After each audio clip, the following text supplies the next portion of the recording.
La matinale d'Europe 1. Pierre de Villeneuve. 8h10, coup d'œil à l'international avec Vincent Herouette. Bonjour Pierre. Vincent. Bonjour à tous, joyeux Noël. Et vous revenez ce matin sur la situation précaire des chrétiens d'Orient alors que Donald Trump a décidé de retirer les troupes américaines de Syrie. Oui, au matin de Noël, les boutiques étant fermées, les consommateurs repus, eh bien l'Occident se tourne vers l'Orient.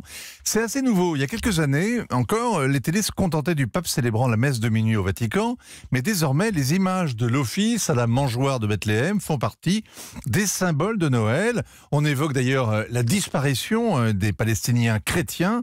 On croit que c'était les premiers, on dirait les derniers. C'est pas vrai historiquement, mais qu'importe, le symbole est juste. Les chrétiens d'Orient forment une espèce menacée. Ils étaient 20% de la population il y a un siècle, ils sont 10 fois moins, et l'exode de ces dernières années efface les chrétiens des lieux même où le christianisme est apparu. Les Palestiniens partent sur la pointe des pieds parce qu'ils ne se sentent plus chez eux. Ils fuient la pression des islamistes et l'occupation israélienne et l'absence de toute perspective. Mais il n'y a pas que cette hémorragie silencieuse. Il y a aussi ces messes sur le qui-vive qu'impose le terrorisme en Égypte. Il y a les messes de minuit en Irak qui ne peuvent avoir lieu à minuit à cause du couvre-feu de facto.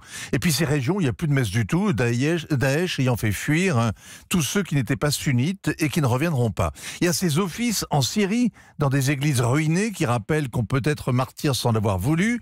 Partout où ils sont en minorité, les chrétiens sont otages de la violence. En fait, depuis les croisades, l'Occident ne s'est jamais autant soucié du sort des chrétiens d'Orient et il n'a jamais été aussi précaire. Comment expliquer que leur situation se soit à ce point dégradée? Alors, la mondialisation, l'islamisme, l'affaissement du nationalisme arabe, tous les grands courants du moment tendent à les isoler. Mais aussi l'absence de stratégie américaine. Les chrétiens payent comptant les erreurs de la Maison-Blanche, l'obstination de George Bush père et fils à piétiner l'Irak et l'empressement tout aussi aveugle de Barack Obama à s'en retirer ont pavé la route de l'État islamique.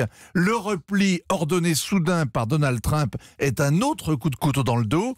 Et au matin de Noël, on pourrait faire un vœu que la France fasse exactement le contraire. Jadis, elle était la protectrice des chrétiens. Eh bien, qu'elle retrouve enfin une politique arabe et que la prudence la guide pour protéger ces minorités qui sont le sel de cette terre.